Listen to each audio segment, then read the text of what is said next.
পরিবেশটা আমি দুঃখিত। আমি জাস্ট আপনি কি করেছেন আমি ক্ষমা চেয়ে শুধু একটা কথা বলছি যে আপনার সুনির্দিষ্ট অন্য কোনো বিষয় থাকলে বলুন। না ঠিক আছে ওকে জাস্ট প্রশ্ন উত্তর দিতে ধানের শীষের একটা পোস্টার আমার সাথে যদি দেখাতে পারে কেউ মোহাম্মদপুরে তাহলে আমরা আলোচনায় বসবো। যদি একটা ধানের শীষের পোস্টার কেউ দেখাতে পারে।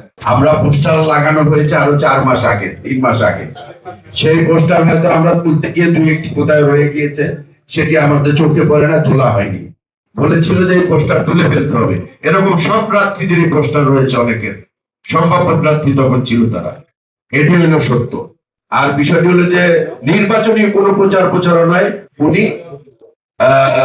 বলেননি, উনি বলবেন আমাদের ক্যান্ডিডেট বলবেন, এটা জবাব দেবেন। উনি জানতেন না যে আমি ইতিমধ্যে এসে পৌঁছেছি, তার জন্য উনি আমার হয়ে কথা বলছিলেন। প্রথমত আপনাদের সবাইকে সালাম, আসসালামু আলাইকুম এবং অসংখ্য ধন্যবাদ আজকের এই আমাদেরকে সবকিছু জানানো, পরিষ্কারভাবে সেটার ব্যবস্থা করে এবং আমাদের একটি আলোচনা ব্যবস্থা করা, তার জন্য আপনাদের অসংখ্য ধন্যবাদ। একই সাথে আমার সাধুবাদ এবং ধন্যবাদ বাকি যারা ক্যান্ডিডেটরা আছেন ঢাকা 13 এবং ঢাকা 15 আসন থেকে, কারণ বহু বছর পর আমরা গণতন্ত্র চর্চার একটা সুযোগ পাচ্ছি। তো ছোট্ট করে আমার আসলে কোনো প্রশ্ন নেই, কিন্তু যেহেতু আমার নাম নিয়ে কয়েকবার উচ্চারিত হলো আমার নাম, সেজন্য ছোট্ট একটু পরিষ্কার করা। প্রথমত কোন ধরনের নির্বাচনী প্রচারণা আমার তরফ থেকে, আমার পক্ষ থেকে হয় না। ধানের শীষের একটা পোস্টার আমার সাথে যদি দেখাতে পারে কেউ মোহাম্মদপুরে তাহলে আমরা আলোচনায় বসবো। যদি একটা ধানের শীষের পোস্টার কেউ দেখাতে পারে। RICL TMX, যুগের পর যুগ স্থাপনা থাকে মজবুত। First and foremost.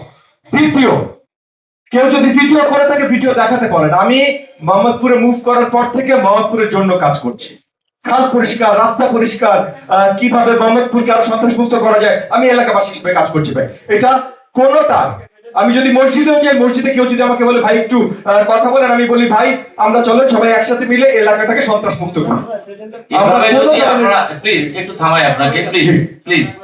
না এইভাবে কথা বললে কিন্তু পরিবেশটা আমি দুঃখিত। আমি জাস্ট আপনি কি করেছেন আমি ক্ষমা চেয়ে শুধু একটা কথা বলছি যে আপনার সুনির্দিষ্ট অন্য কোনো বিষয় থাকলে বলুন। না ঠিক আছে ওকে জাস্ট প্রশ্ন উত্তর দিতে আমি অসংখ্য ধন্যবাদ রিটার্নিং অফিসার মহোদয়, আপনাকে অসংখ্য ধন্যবাদ। জি ভাই আমরা হচ্ছে যে আপনাদেরকে 1 মিনিটের মধ্যে শেষ করতে হবে, দয়া করে।